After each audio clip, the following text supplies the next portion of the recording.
the change in public opinion, as evidenced by the number of Democratic politicians you have now on the right, there has been no change whatsoever. But you now have Democratic party elected officials who are on the floor of the House calling for ending financial support to Israel.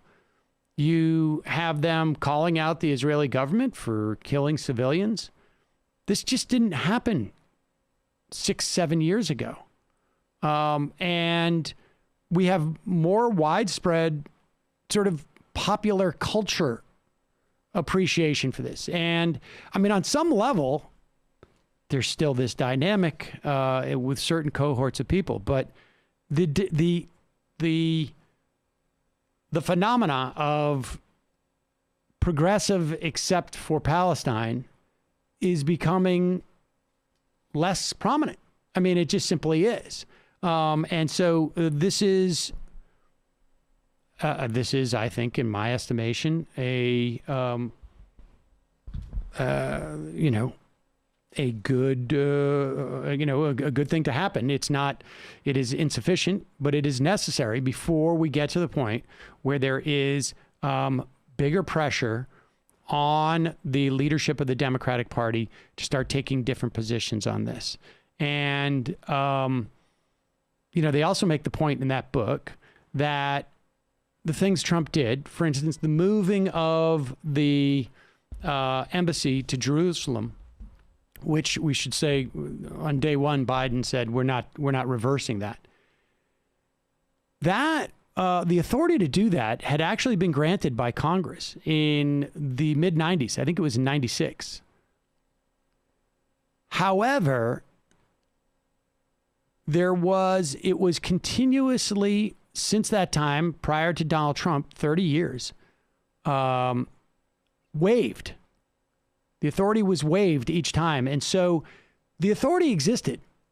The apparatus was there. It was just that we ended up getting a president who was going to make use of that. And he did. And that's, that's been the Israeli modus operandi for decades now. Facts on the ground become much harder to reverse. And that's what we have now. Here is, and we still see, figures in the media, but they're becoming more and more anachronistic sounding, right? Here is Jeremy Bash. This is the former chief of staff at the CIA and the Defense Department under Barack Obama. He's on with Andrea Mitchell on MSNBC. And this is, now we're at the point where it's, the idea that Israel needs to defend itself is not sufficient of an answer in this context, because there's no existential threat. Is there a threat, arguably, to some of its citizens? Yes, but it's not nearly commensurate with the threat that they pose towards Palestinians. Well, what's repeated, though, is, Hamas, they believe in the extinction of the Jewish state and of Zionists, etc.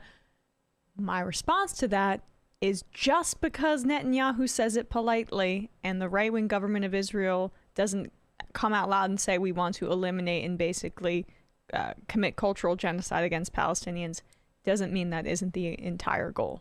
Oh, well, I mean, of course. But when you are dispossessing all of these Palestinians in East Jerusalem, when you are engaging in ethnic cleansing, when you are preventing them from having any legitimate sense of autonomy, you are also denying the Palestinians the right to exist.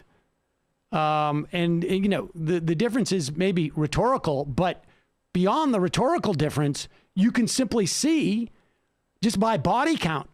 The difference is power. Right. You can see by body count. That's the only measure there. But all right, let's listen to Jeremy Bash.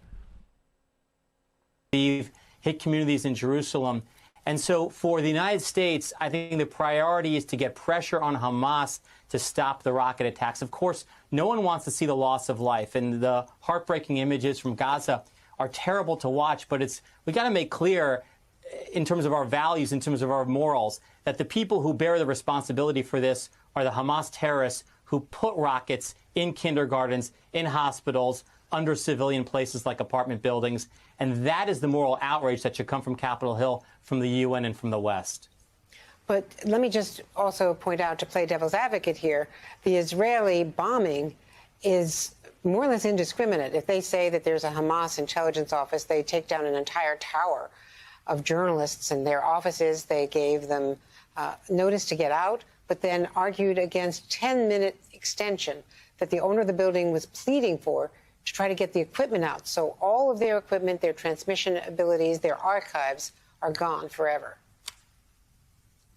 Yeah, I think, Andrea, there are three legs to the Israeli defense stool, if you will. One is their civil defense, their red alert sirens and their bomb shelters. The second is Iron Dome, their missile defense. And both are designed to actually give Israel some decision space before they have to launch offensive operations. But they cannot degrade Hamas's infrastructure just passively, defensively. They have to take targeted strikes against Hamas. And by the way, if they didn't, Hamas would just shoot more rockets at Israel. And so no military in the world, in fact, I was in the Pentagon during the 2012 Gaza war, and military leaders in the U.S. Department of Defense said to me, no country in the world except Israel calls ahead and says, we're going to give you an hour before we strike a terrorist target. We don't do that in the United States. We've never done that. Yet Israel does it precisely because, as I said, Hamas uses human shields. This is, I mean, first off, there is no analogy. We do not have an open air prison that we control the borders of. So just to say that analogy, I mean, this is they're shooting fish in a barrel. I mean, almost literally. And the idea that we should give some enormous credit because they call an hour in advance and say, hey, we're about to take out this huge building so that really ultimately there's no media infrastructure, is just absurd. But it's also just absurd that Andrea Mitchell can only come up with, well, what about this media? Like, okay, I mean, let's be clear what Israel's doing. Israel does not want images of the killing of all the children, does not want images of the killing of all the children to be broadcast on the news. And so the idea that, like, you know, the only way for Israel to defend itself is to kill all these civilians. It is just, first of all, it is not, it's just absolutely, utterly bizarre. If you want to protect your citizens, how about not unjustly dispossessing and engaging in ethnic cleansing? Like, I mean, this is, it's disturbing that there are people listening to that and actually buying what Jeremy Bash is saying. And I like the idea that, frankly, there should be only a representative from the Defense Department or the CIA on a television program with no one there to refute, but except for a devil's advocate advocating on behalf of the AP journalist. She was being cautious there. But like saying, but that's just what I think is the difficulty surrounding this conversation. But I want to just get, to the meat of what Bash was saying there. One, Hamas is using human shields. That's his claim as to why it was justified to blow up an office building that contained Al Jazeera and AP offices, because there were Hamas militants or there were Hamas operations happening in that office building. Blinken and that they shared that intelligence with the United States. Blinken said that they didn't get that information or they didn't respond to requests for comment there. So that has not been established whatsoever, and you should never believe what the Israeli government is claiming in this instance. You should never believe what any government is claiming. The second thing that pro-Israel hawks like Bash like to do is conflate Hamas with the Palestinian people. that is like conflating the Likud party with the entire population of Israel. And the right-wing government of Israel, led by Netanyahu, commits terroristic acts just like they're claiming that Hamas does, right? And Hamas, yes, does in many instances, has targeted civilians and has killed civilians. But that's that's the way they're trying to change the conversation here. They're trying to make the entire population of Palestine, all of the Palestinian people, and shoehorn them into this narrow definition of what Hamas does. Hamas is their arm, right? That's not what is happening here. And then just the point about what kind of civilian killings get credence in these conversations and which ones don't. State violence done by an established country, by Israel, and them killing civilians, well, you know, that's just self-defense. But when Palestine does it, when Palestinians try to defend themselves and lash out based on the apartheid and the killing and the lack of clean water and the lack of electricity and health care and COVID vaccines and COVID testing, and then it hits an inflection point, that's what needs to be demonized, not the state violence that caused it at the beginning. And so this is the dance that we do all the time. And it's such a shallow, hawkish, racist assumption that just follows power, because Israel has the power, Israel has the money, so their violence and their murder is way more legitimate and justified. And that's what the cycle of this conversation is. And it's maddening. The other thing that journalists, I think, should demand in this type of situation, when there is a claim that there was Hamas assets there, like exactly what are we talking about, right? They are attempting to paint this picture that they had some type of howitzer on the 15th floor, and they were firing out of this building. Hamas is also the administrative state in Gaza, to the extent that there is one. Yes, exactly. Right? It would be the functional equivalent of Hamas saying, look, we're only attacking Israeli, not the people, but the governmental apparatus, which is why we hit that bus stop. Right, that bus is an Israeli government bus. I mean, they need to be more explicit so that we and the world can make an assessment as to whether that warranted the death of the trauma doctors, or whether that warranted the death of civilian children. I'm going to tell you right now, I don't know what it is that would warrant it in my mind, but they don't even bring up that equation.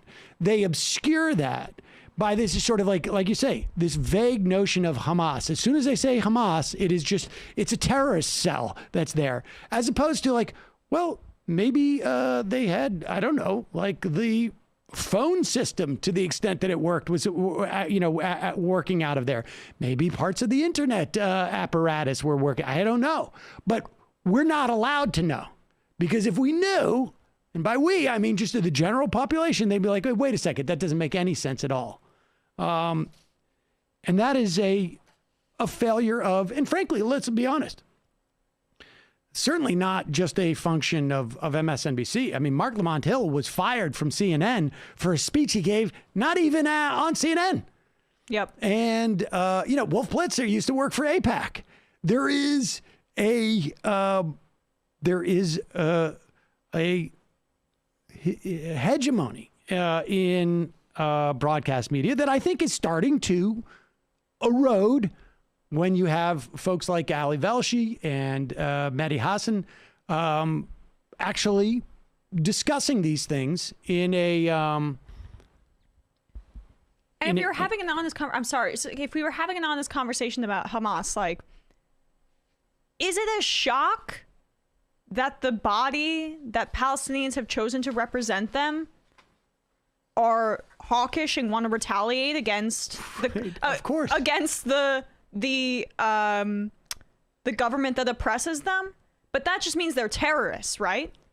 Like, there's not even an attempt at a shallow understanding of what happens when you oppress a people for decades and decades, and then they try to create their own leadership. And then this is what happens. And there's no fundamental difference between there's no actual value difference in the bodies that are, well, I mean, I should say in terms of just like one life killed by the Israeli government versus one life killed by Hamas, right?